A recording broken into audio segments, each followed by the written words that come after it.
Hey everyone, it's Michael. Today I'm going to be talking about a TV episode, Goosebumps episode review. I always mess up these intros. Anyway, we're talking about Season 3, Episode 1. I actually just read the book yesterday and did a review for it, as a matter of fact. A Shocker on Shock Street.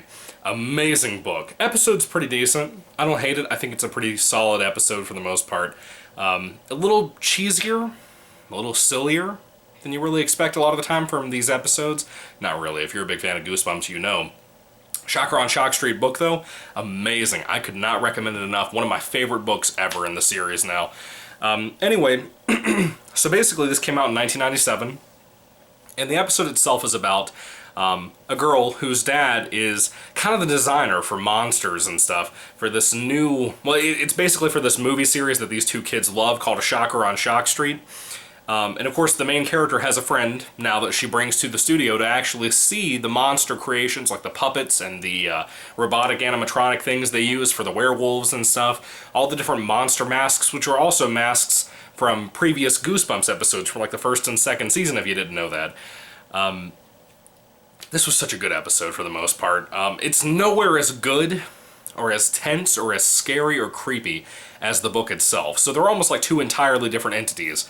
I think there are some issues more with the episode as an adaptation more than the actual story itself.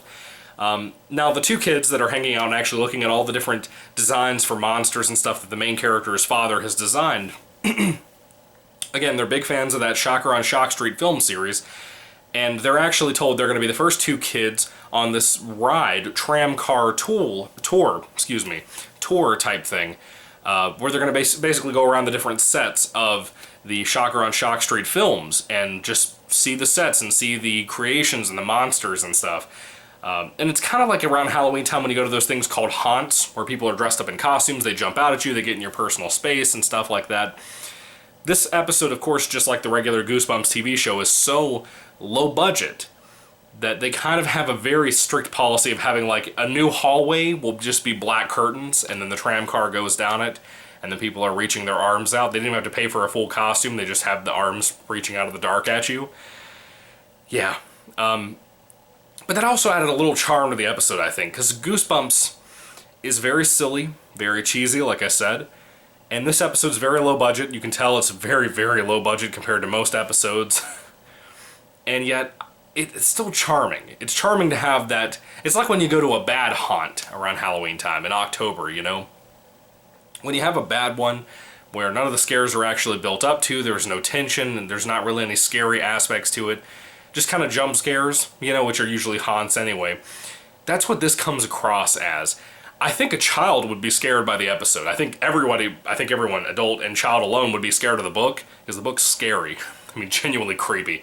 But the episode itself, there's no real tension. There's not really a whole lot of scares and stuff to be had aside from some jump scares, like I said.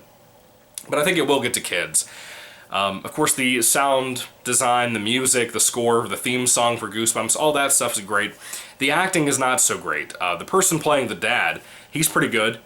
And then you have the two kids, the main character and her friend, Marty. And they're mostly fine. There's a couple of times where the line delivery is a little bad, which is very common in Goosebumps, but there are some episodes that are much, much worse with the kid acting. Not too bad here, not entirely. The finale. I'm not going to ruin it for you, of course. I don't do spoilers here on the channel. I try to make everything to where everybody can talk about it and enjoy it together as a community, right? Now, I mentioned in my book review for A Shocker on Shock Street, there was a major plot twist at the finale of it that knocked my socks off. I did not think that we were going to have a plot twist like that. I would have never have guessed it. I knew all Goosebumps books had plot twists. I did not know that we were going to get that kind of plot twist at the end of that book, and it worked incredibly for me. The episode has kind of the same twist, but it keeps adding and adding and adding to it, right? This is a 22-minute long episode, about whereabouts, somewhere in there, 21 or 22 minutes long. And they just keep adding and adding to that twist at the end of the book and at the end of the episode.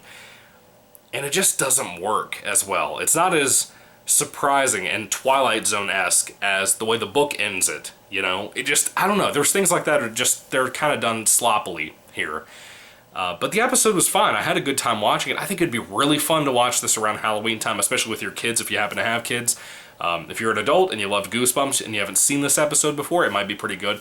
I think Shocker on Shock Street should have been a two-parter. I think the pacing could have been a whole lot better.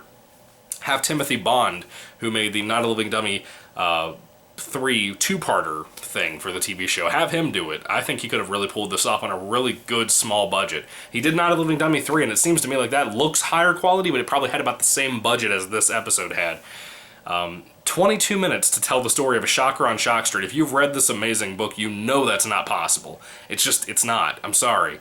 But anyway, what are your thoughts on A Shocker on Shock Street, the book, the episode? I'd love to hear what everything you have to say down below about my review and about the episode and about the book, like I said. The book is amazing.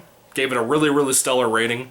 The episode is not amazing per se, but it is fun. It is entertaining for the most part. I like things having to do with theme parks and, you know, kind of rides and stuff like that, carnivals, that kind of thing. This isn't too much up that alley, but it kind of is. Not to the extent of something like Horrorland, but still, it's kind of in that ballpark. So you might like it a whole lot more than I did. You never know. But yeah, it was good. It was entertaining. That's really all that mattered to me. If I had to rate this episode on a 5-star basis, I'd probably give it about a 3 out of 5 stars. It was a high 3 out of 5, though, for me. It was in this area that it had a lot of room to improve, and yet it was fine for what it was. It's just not great, you know. It's not special, in my opinion. The book is special, especially compared to all the books I've read so far, but this episode, not so much, in the collection of like 4 seasons of this TV show. But anyway, put your thoughts down below, guys. I'd love to hear what you have to say. I'm so twisting on my words today. I can't get everything out the way I want to say it. I'm sorry. I get ahead of myself because I talk so fast. Anyway, thank you guys for watching. May the Lord Jesus Christ bless you guys today, and goodbye.